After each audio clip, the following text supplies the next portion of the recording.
ఓం శ్రీ సాయిరామ్. నా పేరు శ్రవంతి. నేను ఈ చెన్నారం గ్రామం కన్వీనర్ అరవపల్లి వెంకటేశ్వర్లు గారి చిన్న కూతుర్ని. స్వామి లైన్ లోకి మేము 9th క్లాస్ లో ఉన్నప్పుడు వచ్చామండి. మాది ఒక్కళ్ళం కాదు, మా బ్యాచ్ 13, 14 మంది ఆడపిల్లలు ఉండేవాళ్ళం. ప్రతి ఒక్కళ్ళు కూడా స్వామిలో తన్మయత్వం చెంది లీనమయ్యి స్వామి అక్కడే ఉన్నారు, స్వామి మాతోనే ఉన్నారు. మా సేవలో ప్రతి ఒక్కళ్ళం అండి, ఒక్కళ్ళం కాదు, ప్రతి ఒక్కళ్ళం కూడా స్వామి లైన్ లో పాల్గొన్న వాళ్ళం. మేము వర్షంలో తడిచి ఎండలో ఎండుతున్నారా అని బాధపడి తొందరగా స్వామికి మందిరం కావాలని కృషి చేసిన వాళ్ళు చాలా మంది ఉన్నారు. నాన్న వల్ల మేము ఈ లైన్ లోకి వచ్చినందుకు, నాన్న కడుపును పుట్టినందుకు మేము చాలా అదృష్టవంతులం.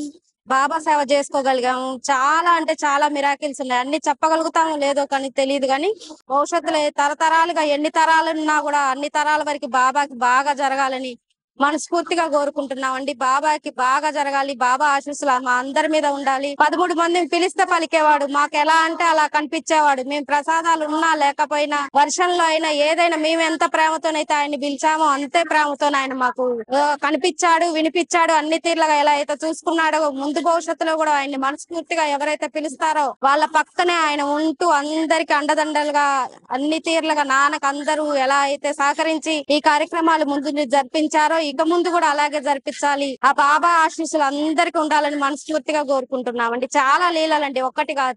నేను 9th క్లాస్ లో ఈ లైన్ లోకి వచ్చాను. ఇప్పటి వరకు కూడా ఆయన మమ్మల్ని వదిలిపెట్టింది లేదు. ఆయన చేయి మనం ఒక్కసారే పట్టుకుంటాం, మన జీవితాంతం ఆయన పట్టుకొని నడిపిస్తూనే ఉంటాడు. ఆయన ఆశీస్సులు అందరికీ ఉండాలని మనస్ఫూర్తిగా కోరుకుంటున్నాను. ఓం శ్రీ సాయిరాం.